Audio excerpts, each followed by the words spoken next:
Nah, ini yang sebenarnya sedang kita kawal, Pak Musli. Kita sedang melakukan revisi Undang-Undang Penyiaran 32 tahun 2002 yang sudah kita lakukan sejak 10 tahun terakhir, ya. Dan ya mudah-mudahan dalam periode DPR ini itu undang-undang penyiaran yang baru bisa disahkan. Kita menghimbau lembaga penyiaran untuk tetap memperhatikan nuansa religiusitas masyarakat Indonesia dalam menjalankan ibadah puasa.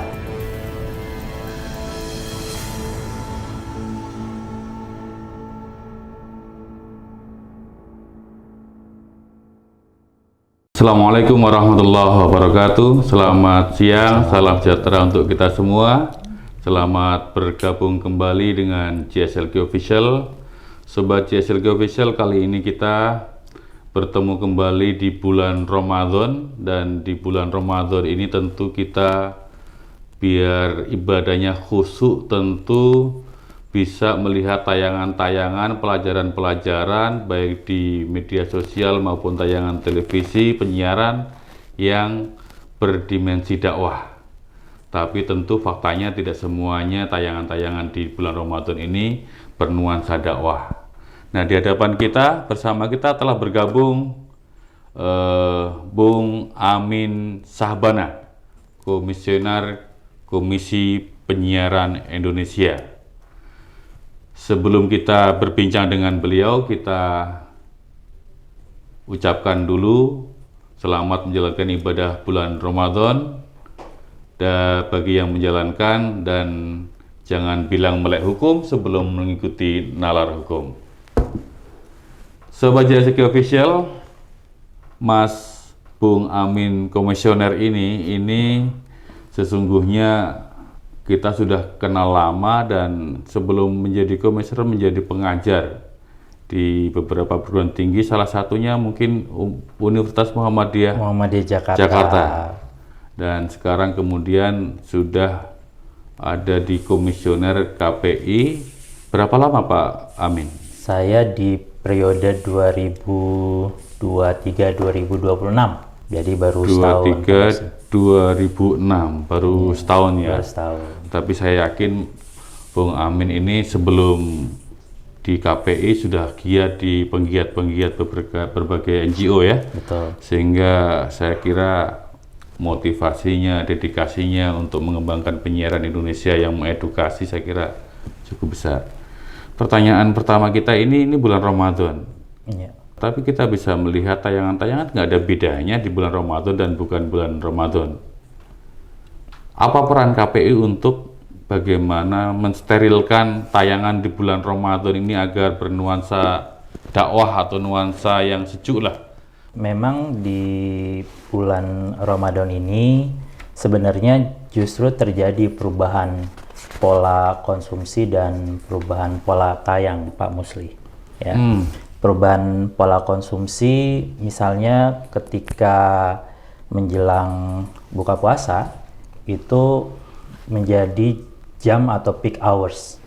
Ya, jam peak hours masyarakat kita menonton televisi sampai dengan pukul 8. Nah, yang berbeda adalah ketika di luar momen bulan puasa itu biasanya jam 12 malam sampai jam 6 itu kita mengenalnya mungkin jam hantu ya.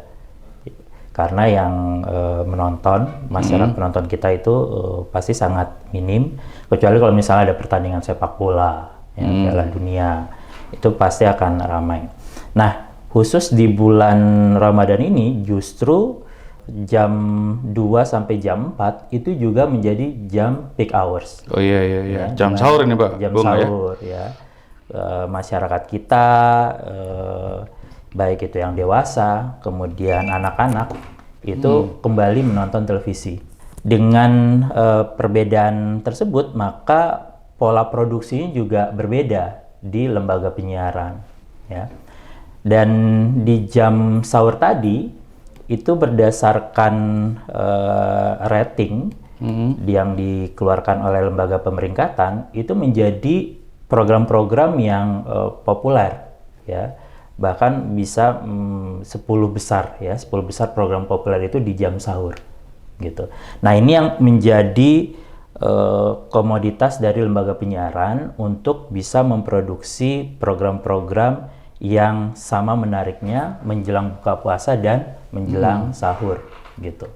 Nah, untuk itu kami dari lembaga penyiaran, kami dari Komisi Penyiaran Indonesia memandang perlu untuk bisa menghimbau lembaga penyiaran untuk tetap memperhatikan nuansa religiusitas masyarakat Indonesia dalam menjalankan ibadah puasa. Karena berdasarkan pembelajaran dari sebelum-sebelumnya, tetap ada Pak Musli program-program yang tidak berdasarkan rambu-rambu yang KPI punya, yaitu pedoman perilaku penyiaran standar program siaran ya.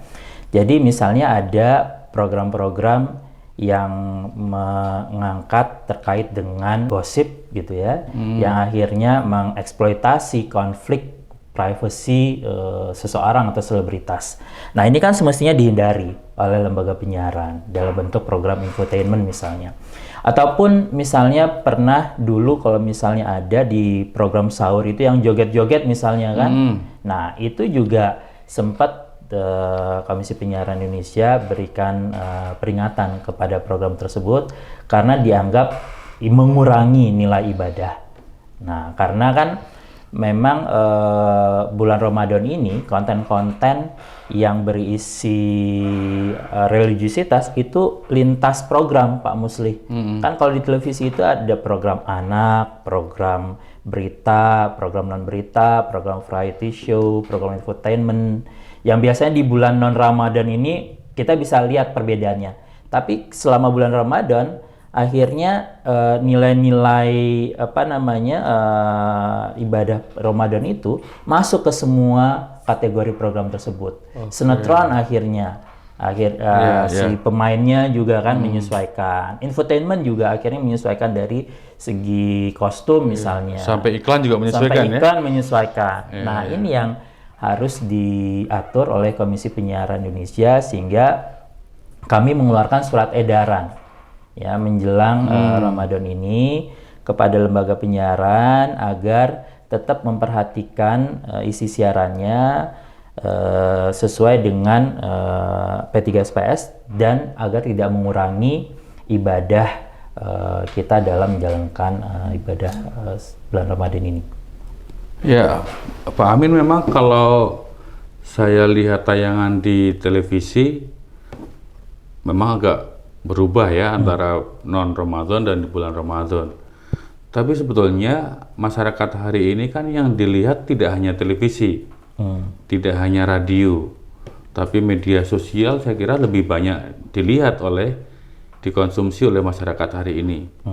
Ini kan masih banyak tayangan-tayangan di media sosial itu yang menurut saya ya mungkin prank, kemudian tayangan-tayangan yang tidak mendidik, kemudian aplikasi game yang banyak sekali. Ini bagaimana caranya membatasi model-model yang seperti itu khususnya di bulan Ramadan? Pak Amin sendiri punya kewenangan di situ? Ya, kalau dilihat dari mandat Undang-Undang 32 tahun 2002, Pak Musli, wewenang dari Komisi Penyiaran Indonesia masih sebatas pengawasan di media penyiaran televisi dan radio free to air. Ya, jadi kami tidak memiliki otoritas wewenang dalam melakukan pengawasan media baru. Kita menyebutnya sebagai media baru ya. Media baru itu ya berarti media sosial, OTT gitu yang sampai saat ini memang masih belum ada aturan yang secara spesifik seperti halnya Undang-Undang 32 tahun 2002 ketika melakukan pengawasan terkait dengan media penyiaran. Nah, tetapi memang ada beberapa lembaga penyiaran televisi dan radio itu juga mengambil konten dari media sosial misalnya, dari YouTube. Nah, ketika mereka masuk ke dalam lembaga penyiaran televisi dan radio, maka aturan P3SPS itu melekat. Undang-Undang 32 itu melekat kepada konten tersebut gitu. Cuma memang di berbagai kesempatan kami menyampaikan kepada lembaga penyiaran yang saat ini memang sedang menghadapi kompetisi yang luar biasa dengan disrupsi teknologi informasi, ya, di mana kompetisi untuk mendapatkan ceruk penonton, pendengar itu menjadi jauh lebih berat lagi, ya, dengan kehadiran internet tadi. Nah, tetapi di sini kami menghimbau kepada lembaga penyiaran jangan kalah dulu sebelum berperang, gitu, dengan mengambil konten-konten sebanyak mungkin dari media sosial yang mana dari aspek misalnya kualitas, ya, masih belum sebaik yang diproduksi oleh teman-teman lembaga penyiaran televisi dalam hal ini, gitu. Jadi yang dimaksud lembaga penyiaran yang menjadi wilayah kewenangan dari KPI itu apa saja, Pak Amin? Bisa menjelaskan mungkin sampai di daerah mungkin? Ya, yang menjadi wewenang kami itu lembaga penyiaran radio dan televisi free to air yang menggunakan frekuensi radio. Ya, jadi baik itu di ya sebenarnya kalau kita mengacu kepada Undang-Undang 32 itu terdapat 4 kategori lembaga penyiaran. Yang pertama lembaga penyiaran publik, dalam hal ini ada TVRI dan RRI. Kemudian lembaga penyiaran swasta, ya, yang bisa Pak Mus lihat, ya, di stasiun televisi yang terestrial nasional itu lembaga penyiaran swasta. Kemudian ada lembaga penyiaran berlangganan, di mana masyarakat ketika mengakses lembaga penyiaran tersebut harus membayar iuran terlebih dahulu, ya. Kemudian yang terakhir adalah lembaga penyiaran komunitas, gitu. Nah, memang kalau kita lihat dari konfigurasi industri penyiaran kita, si lembaga penyiaran free to air ini lebih banyak memang berdomisili di Jakarta, ya kan, di Jawa. Agar bisa menjangkau ke daerah-daerah, maka dibuatlah yang namanya sistem stasiun jaringan. Di mana sebenarnya si lembaga terestrial nasional ini dia harus bekerja sama dengan lembaga penyiaran lokal di sana agar bisa diakses di Sumatera, di Aceh, di Papua, di Maluku. Semestinya seperti itu, gitu. Dengan sistem stasiun jaringan akhirnya akan membangun iklim industri penyiaran yang lebih sehat dan memberikan keadilan ekonomi, bukan hanya untuk Jakarta, bukan hanya untuk Jawa, tapi juga untuk seluruh provinsi di Indonesia. Pak Amin pernah menghitung pengaruh lembaga penyiaran yang formal tadi, bahasa saya formal itu yang tadi di wilayah KPI, dengan kemudian yang sekarang ini berbasis internet yang tadi medsos dan sebagainya, ya. Itu penonton itu pergeserannya jauh nggak dari dulu menonton televisi, mendengarkan radio, ke kemudian konsumsinya menjadi ke medsos itu? Ya, ini memang tantangan terbesar, ya, dengan adanya disrupsi teknologi informasi.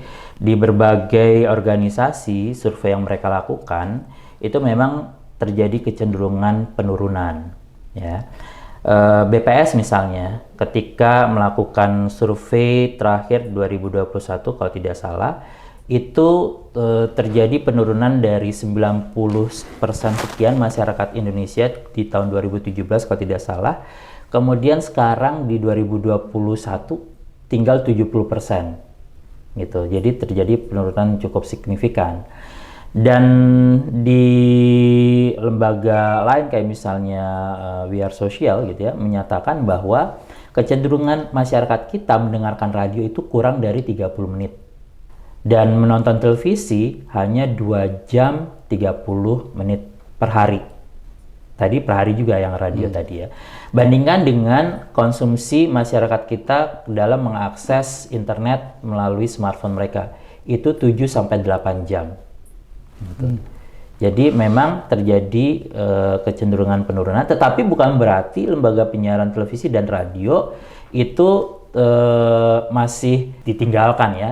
Karena di provinsi, di daerah-daerah masih banyak yang menonton televisi dan mendengarkan radio, ya. Misalnya kayak di Bogor saja itu ada komunitas-komunitas yang dari petani gitu ya, perikanan, mereka menggunakan radio sebagai media komunikasi mereka. Belum lama ini saya ke Mentawai misalnya, ya itu ada radio namanya Sasarena yang sangat punya peran strategis dalam pelestarian kebudayaan lokal mereka di sana dan masih didengarkan.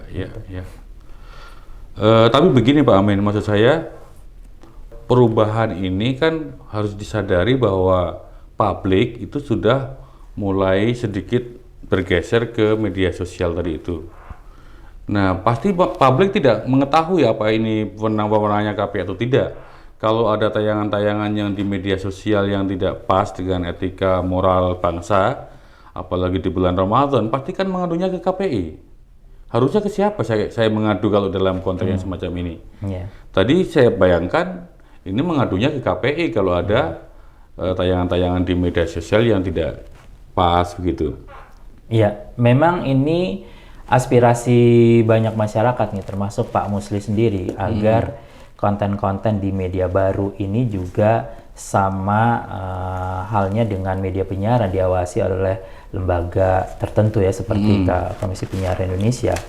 Nah, ini yang sebenarnya sedang kita kawal, Pak Musli. Kita sedang melakukan revisi Undang-Undang Penyiaran 32 tahun 2002 yang sudah kita lakukan sejak 10 tahun terakhir ya. Dan ya mudah-mudahan dalam periode DPR ini itu undang-undang penyiaran yang baru bisa disahkan ya. Harapannya seperti itu. Harapannya karena yang kami dengar saat ini sudah selesai di Balek, kemudian tinggal menunggu masukan usulan dari pemerintah. Di mana dalam salah satu pasal yang ada di dalam Undang-Undang Penyiaran yang baru ini, redefinisi penyiaran, di mana Komisi Penyiaran Indonesia tidak hanya mengawasi televisi dan radio konvensional, tetapi juga media baru, gitu loh. Dalam hal ini media sosial, YouTube, juga OTT itu menjadi wewenang. Kabarnya seperti itu, ya kan? Tapi kan kita masih belum mendapatkan kepastian terkait dengan hal tersebut gitu. Nah, tapi ini juga sangat penting karena suara dari teman-teman industri penyiaran ya, bahwa mereka jangan hanya diawasi secara sepihak oleh Komisi Penyiaran Indonesia, sementara yang lain itu diluskan gitu kan, tidak ada regulasi yang spesifik mengatur konten-konten yang ada di media baru tadi gitu ya. Nah, ini yang sebenarnya menjadi muatan juga dari revisi Undang-Undang Penyiaran baru, agar adanya fair play, level of playing field yang berimbang. Ketika teman-teman lembaga penyiaran diawasi, semestinya yang sebelah juga diawasi dong. Iya gitu. dong. Ya kan? Nah, cuma memang ini masih terus berproses secara politik di Senayan gitu ya. Harapannya sih dari masyarakat itu ada lembaga penyiaran, ada lembaga khusus yang juga mengawasi sih yang ada di media baru tadi. Oh, jadi ini sebenarnya sudah didorong oleh berbagai penggiat ya, baik lembaga penyiaran maupun masyarakat, publik, agar tayangan di medsos juga diawasi oleh lembaga tertentu ya. Dan kalau dalam revisi itu dimasuk wilayahnya KPI nantinya. Iya, yang kami dengar ada redefinisi terkait dengan media penyiarannya ya. Amin kayaknya malu. Ini kayaknya berhati-hati banget ini memilih kata-katanya ya kan.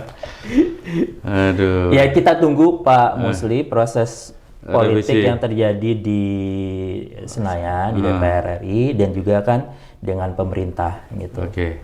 Pak Amin, kalau misalnya begini, di masa pemilu kemarin sebelum waktu pencoblosan itu kan ada masa tenang, ya kan?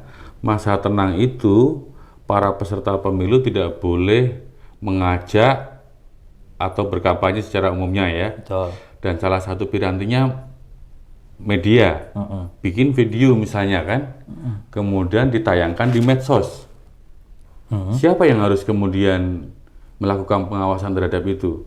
Bawaslu dalam konteks pemilu misalnya mengawasi nih, ada peserta pemilu, bisa calon presiden, wakil presiden maupun caleg nih ya.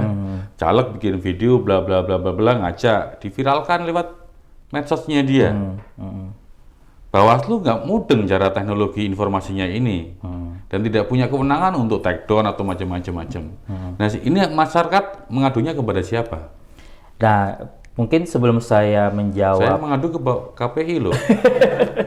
bukan Pak Musli aja mengadu, banyak yang mengadu. Nah, ini yang tadi saya bilang, karena kan kita ini tegak lurus dengan regulasi kan, kalau KPI dalam hal ini adalah Undang-Undang 32 yang existing. Ya semua harus tegak lurus dengan.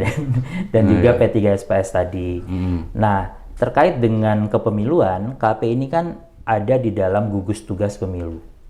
Jadi gugus tugas pemilu itu terdiri dari 4 lembaga: KPU, Bawaslu, KPI, dan Dewan Pers. KPI tentu saja punya peran khusus terkait dengan pengawasan isi siaran kepemiluan dalam bentuk program-program jurnalistik dan iklan, misalnya iklan kepemiluan. Tapi kan di TV dan radio tadi. Tapi hanya di televisi dan radio, tepat sekali. Nah, untuk bisa memperkuat gugus tugas ini menjelang pemilu, kami mengeluarkan PKP kepemiluan. Ya, PKP kepemiluan ini yang mengatur tadi masa kampanye, masa tenang, dan masa pencoblosan. Ya, dan sosialisasi sudah dilakukan menjelang pemilu kemarin dengan harapan lembaga penyiaran mematuhi ketentuan-ketentuan yang ada di dalam PKP kepemiluan. Bahkan kita juga membuat turunannya yang disebut dengan surat keputusan KPI, gitu ya.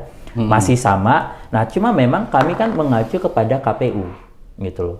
PKP kepemiluan ini mengacu juga kepada PKPU kepemiluan, gitu. Nah, wewenang dari KPI, sekali lagi menjawab pertanyaan Pak Musli, kita nggak mungkin melakukan pengawasan isi siaran yang nggak dimandatkan di regulasi kita, gitu. Nah, ini yang memang juga kita mendapatkan cukup banyak keluhan dari masyarakat terkait dengan konten-konten yang ada di media sosial menjelang masa tenang misalnya. Nah, tapi kan karena nggak dimandatkan, kita nggak bisa melakukan tindakan apapun, gitu. Berbeda ketika hal itu dilakukan oleh lembaga penyiaran televisi dan radio.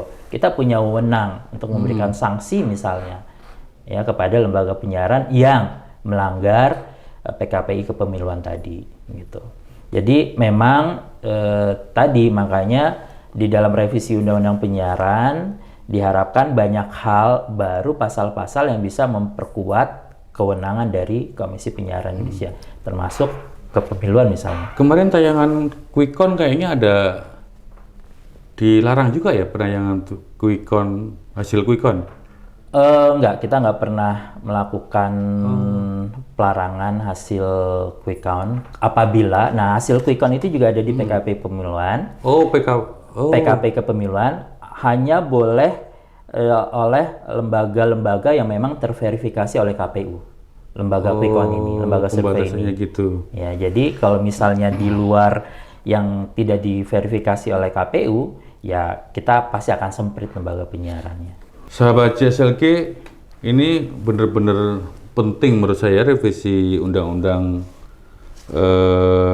penyiaran yang sekarang tadi menurut Pak Amin sedang berproses di Senayan, sudah disetujui Balik, tinggal proses-proses di panitia selanjutnya. Nanti kalau sudah di Balik kan kemudian ada panja atau pansus yang khusus atau mungkin komisi berapa yang menjadi lead untuk membahas revisi undang-undang penyiaran itu. Saya kira ini publik punya kepentingan. Tadi saya memanai bahwa KPI ini lahir di zaman reformasi, yang di kala sebelumnya, zaman sebelumnya, penyiaran itu menjadi alat hegemoni kekuasaan kepada civil society.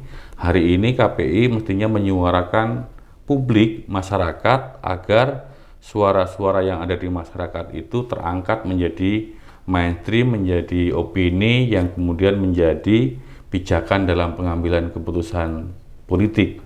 Mestinya begitu. Nah, oleh karenanya Pak Amin barangkali kalau mau menyampaikan pesan-pesan kepada sahabat CSLG agar aware terhadap dunia penyiaran dan khususnya dalam konteks revisi undang-undang penyiaran, mungkin bisa boleh minta dukungan juga boleh dan seterusnya. Silakan. Iya, baik. Terima kasih Pak Musli. Memang advokasi untuk revisi undang-undang penyiaran ini sudah berlangsung 10 tahun lebih gitu ya. Wih.